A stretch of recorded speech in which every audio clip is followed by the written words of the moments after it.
Мынакей дагы тоор чечүү уланууда. Көлдүн үстүндө мыйзамсыз балык улоого салынган браконьерлик тоорлор көлдүн үстүнөн тазаланууда. Уже экинчи, үчүнчү тоор чечилип атат. Буякта башыңызды алып коюңуз. Балык департаментинин балдары дагы, кызматкерлери дагы тоор чечүүдө.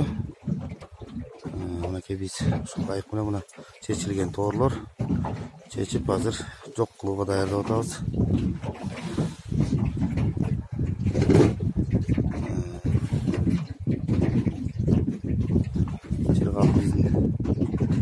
Жыргал чечип атат.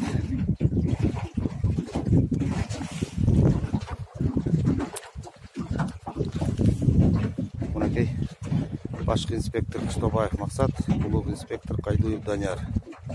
Көлдүн үстүндөбүз.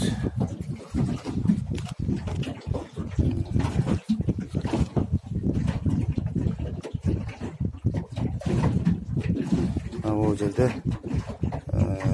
чоң кайык теплоход менен Ысык көл областынын дагы өкмөттүн ыйгарым укуктуу өкүлү өзү жүрөт. Мынакей